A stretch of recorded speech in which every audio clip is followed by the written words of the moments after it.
How's it going, guys? Finally doing this dismantling video for you. I am running this off my new camera. I'm pretty excited about it. This is a Nokia Coolpix S9700. I got a stand here a little bit ago for it, so I can shoot some footage off this just to see how it works. I'm running on 1080p i50. I really don't know what that means, but I just know the 1080p is a really high quality. So this should be interesting. Right at the get-go, I'll just show you this now. See how it's really bad to the side. I did loosen most of these screws for you just to save some time.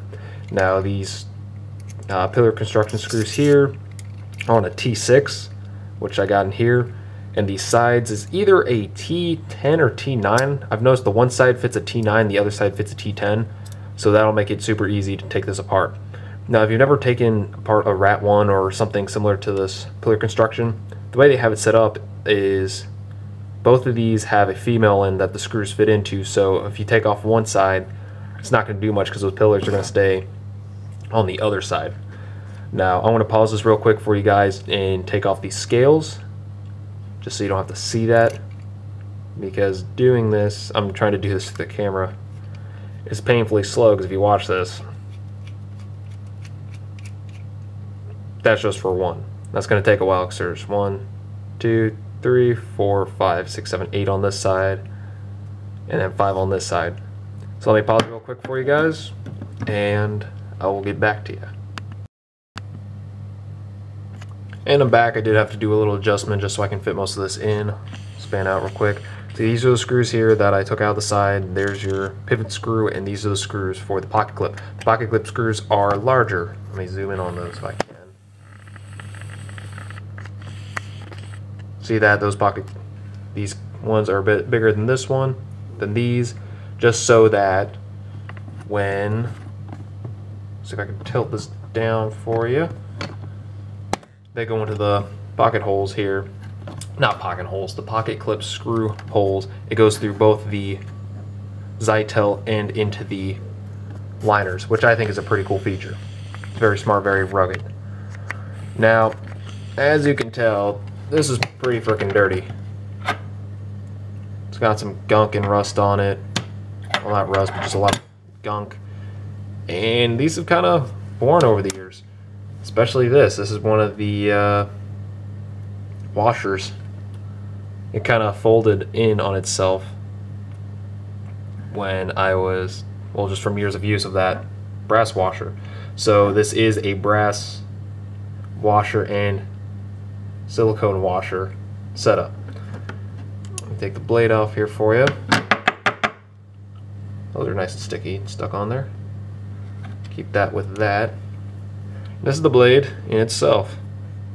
And as you can tell, it's really dirty and gunky. I'm gonna have to clean this up right quick for you. But that's about it, guys, how to take it apart. It's really simple. Now I did leave this side on for the moment because I have taken this apart and cleaned it apart.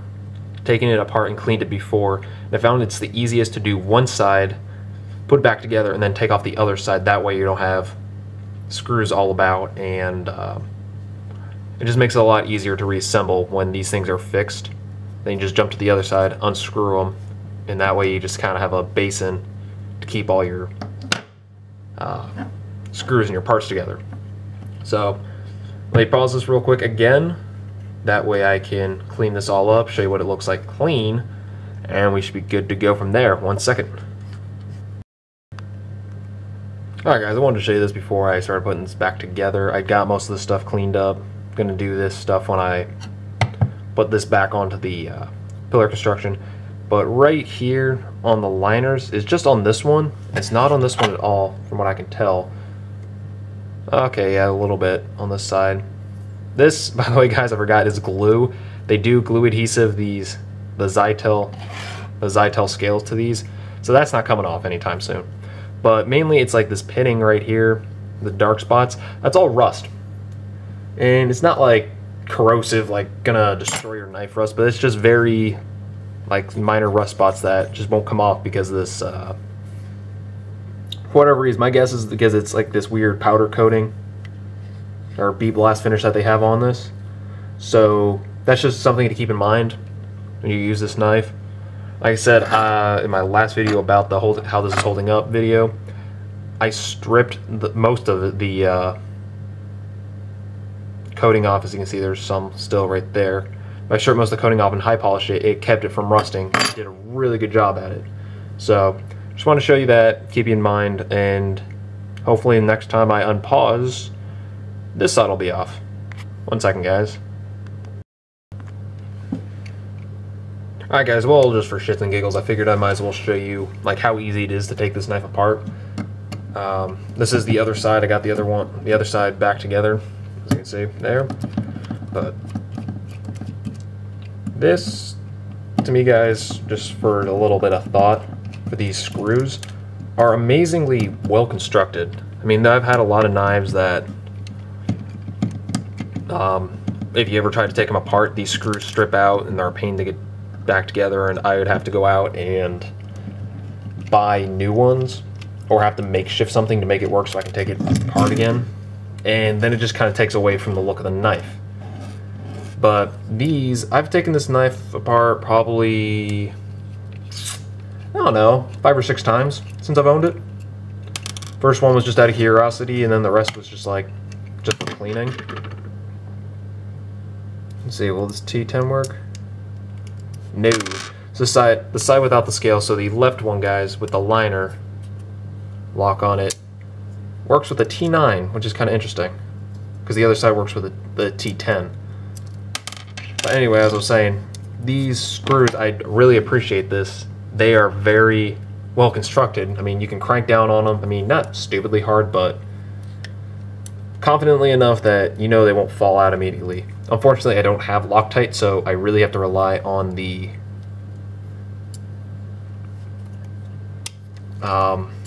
screws themselves being well constructed. Now here's the other side. Same as the first. Let me zoom out for you.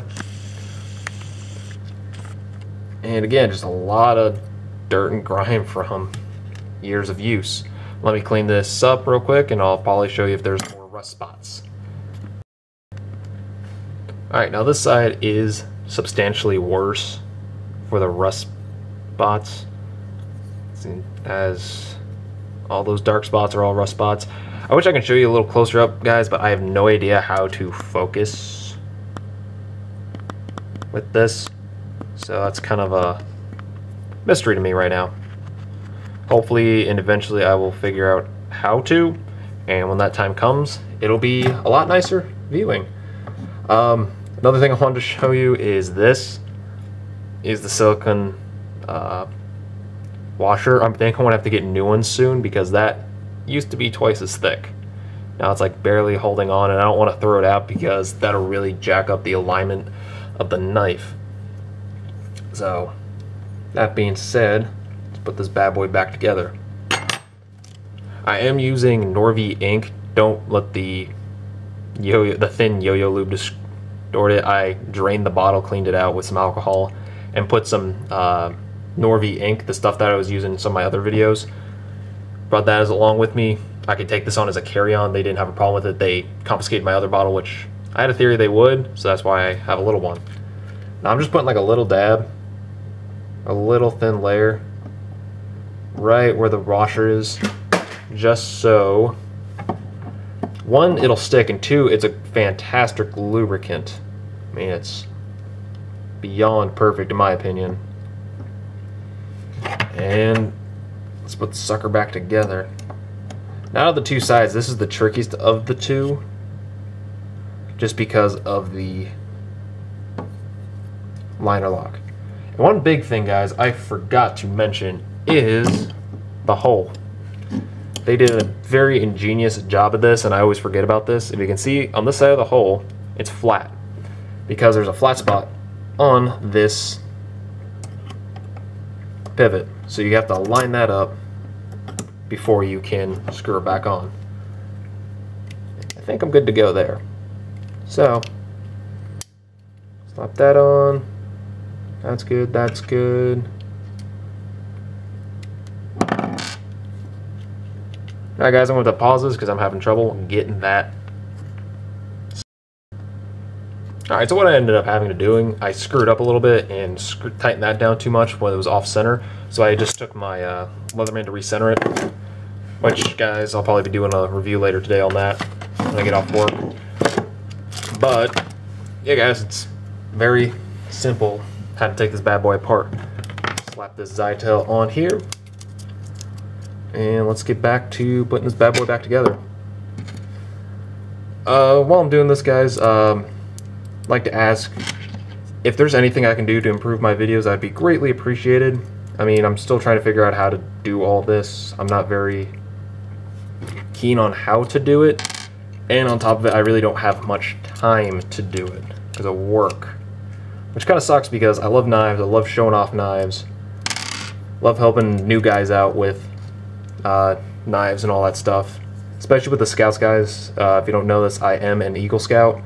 To me, that's like a bigger achievement than getting my high school diploma, because nowadays anybody can get it. That's just kind of like a gimme in our society, which just kind of sucks. But Eagle Scouts, guys, it's kind of a big thing.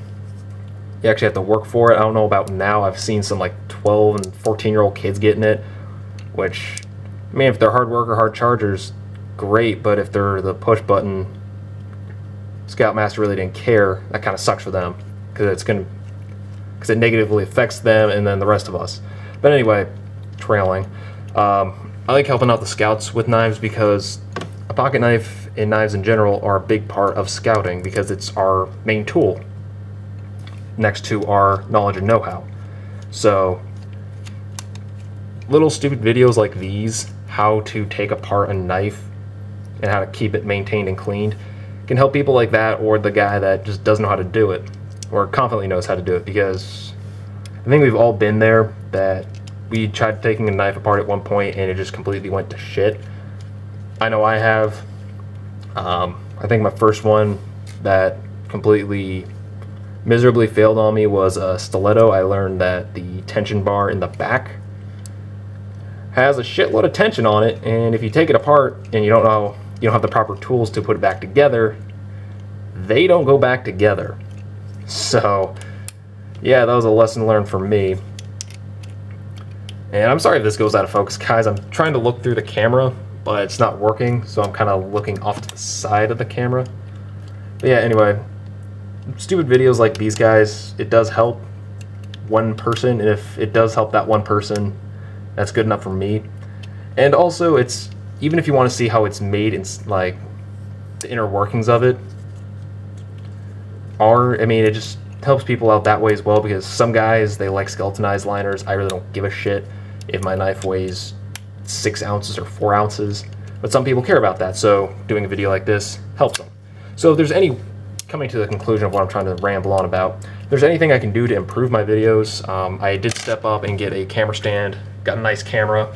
Camera's mainly for my travels and just taking pictures of stuff I think is cool. So with that being said, yeah, knife's all good to go. I'm gonna add a little more lube because you can hear that's pretty raunchy sounding and unlubed. Just lube this sucker up. Very liberal with my lubricant, because I like being liberal with lubricant. No, I'm not a liberal. But you can see there, that was the whole reason I took this thing apart, was to see if I can get that bit fixed. But I guess the liners over time just kind of stretched out. So there you go, guys. That's about it. I'm gonna probably tinker with this for another few minutes to get. Oh, actually, never mind. I think I got it. I want to keep it nice. I like it tight, but not like super tight, like that. I like to be able to flick my knife open, but I also like to have a good lockup. So hopefully I can find my happy medium, which I think is right about there.